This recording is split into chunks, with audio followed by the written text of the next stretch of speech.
there's a lot of people that talk about, I don't want to hunt late season. I don't want to hunt gun season. I don't like hunting gun. I don't like hunting after gun. There just seems to be no deer. But boy, if you have unpressured quality food to hunt during that time of the year, late season, it can be just so enjoyable. So I find a lot of my clients, we're focused on bow, but there's nothing more enjoyable and more satisfying, especially on private land where you build a food source. We'll talk about public too.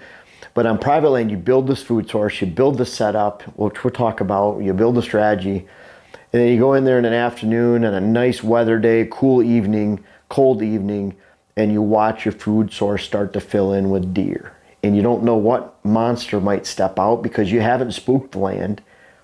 You've allowed this to become a sanctuary, and you watch these deer fill in, and it's so enjoyable just to watch deer. If you're a deer lover, whitetail lover, you like this as your passion, then you'll like watching deer. And that's why those late season, I turn a lot of bow hunters into late season food plot watchers too, along with bow hunting.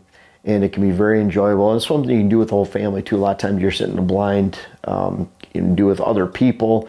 It's a really enjoyable time. And that's why I talk about, number one, a food plot sanctuary. Sanctuaries are critical. Everyone talks about sanctuaries on parcels. I will go to a client property, they say this 10 acres over here is a sanctuary.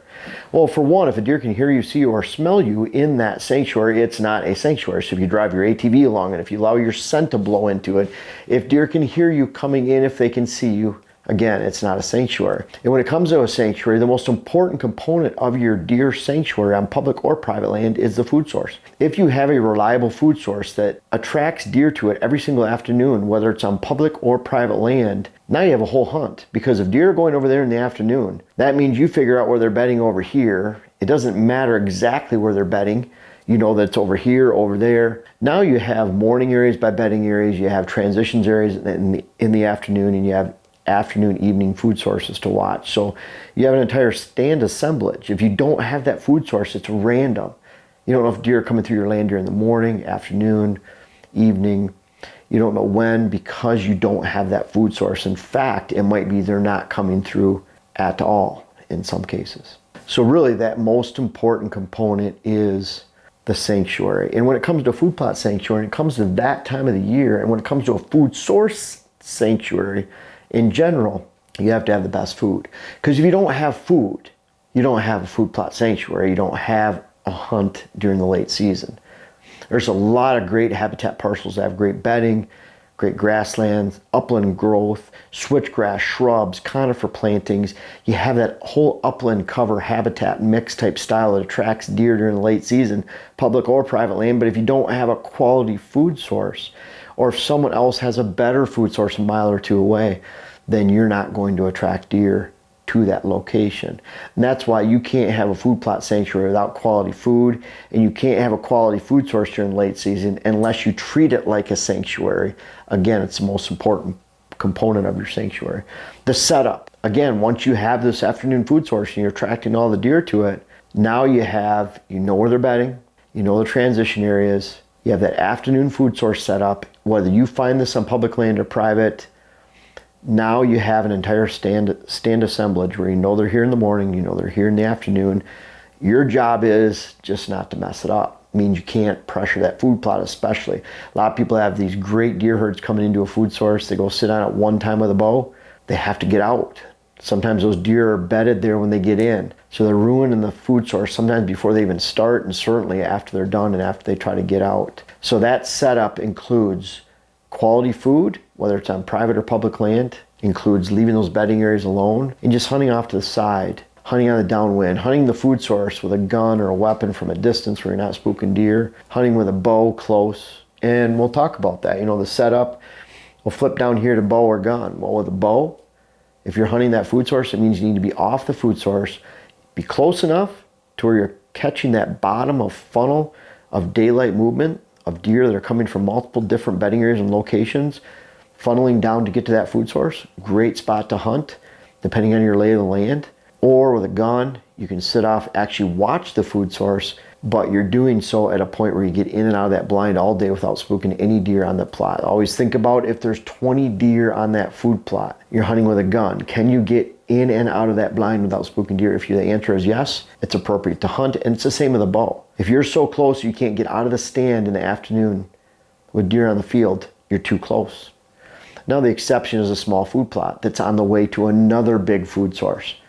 It might even be a stand of red oaks, some old apple trees. They're still dropping some late fruit that's on the way to a giant clear cut. So deer are ending up in that clear cut on public land, a fresh clear cut where there's a lot of young herbaceous growth, woody browse, shrub tips. Deer are making it their way there, and they're hitting a small food source, maybe a water source on the way. So that's okay. I'm not talking about you never sit on a food source. We do. I like watching those pass-through plots on the way to a bigger food source, but without that bigger, highly defined food source, food plot sanctuary, then that little food source and watching it just becomes the food source.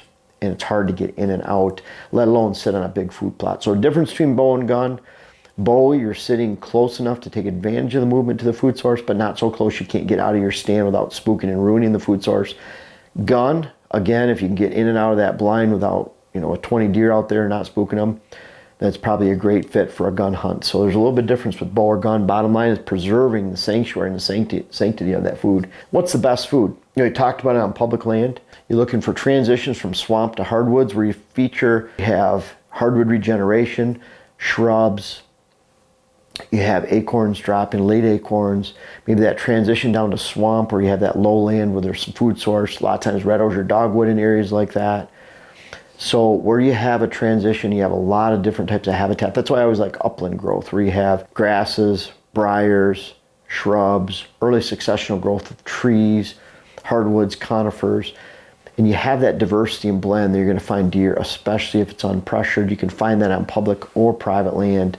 But when it comes to private land, you have to have those food plots. Food plots are critical because someone might say, I can develop my habitat, I can make these plantings, I can have good browse. But boy, a quality food plot trumps good browse any day. And if your neighbor a mile or two away starts a good food plot program, maybe we designed it, Dylan and I, one of us went to that property. That's what we do for a living too. That's part of what Dylan does too. You have that good food plot program, you can suck a lot of deer into it, and then all of a sudden that good habitat becomes pretty bad habitat if it's devoid of deer. No matter how good your intentions or how much money you spent on it, you have to have food. So when it comes to food plots, in most areas, brassicas do really well, and that's rape, turnip, radish, canola.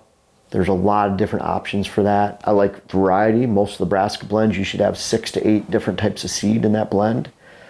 That way you have radishes, for example, they'll eat earlier than turnips. Turnips are usually the last thing they eat. They eat the greens first. But if you don't have something else, a lot of times you can't expect deer to all of a sudden go over to a brassica field in December because you want to hunt late season there when you haven't had any food or patterns established before then. So you have to set the table for established use.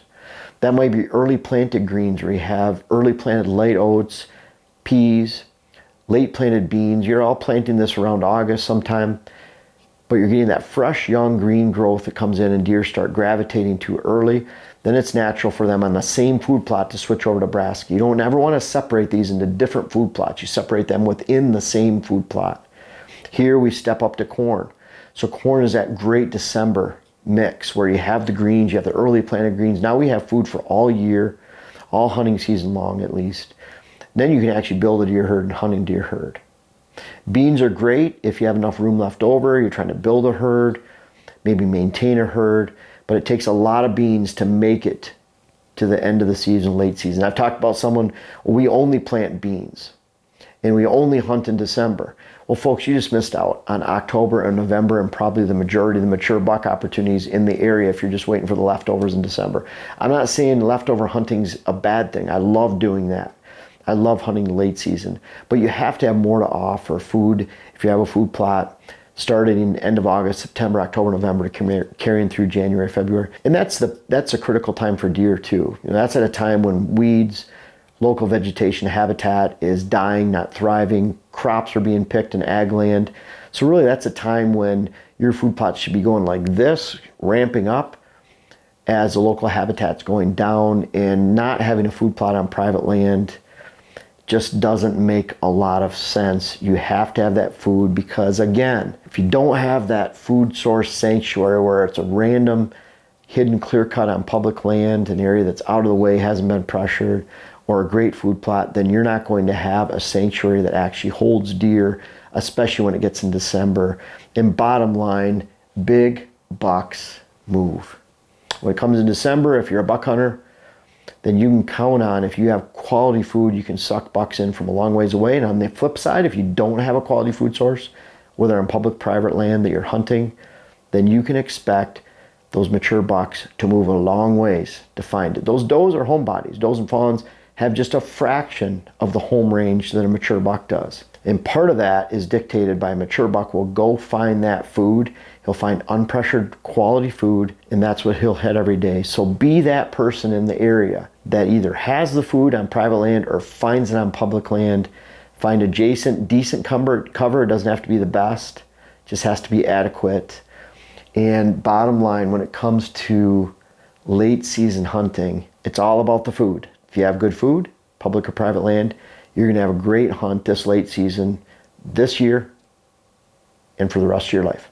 Folks, I wanna make sure you check out my web class video series, whether it's how to design your food plot program or how to design your property in general. And we have a new one coming out that'll be how to hunt the rut. But these bucks back here are a testament. Some of these bucks go back to 93. They're even in different states. I urge you to check out those web classes that you can help yourself, help your land, help your hunt. The link is in the description. And also for those that have tried them out, I encourage you to offer some feedback in the comments below. Thank you.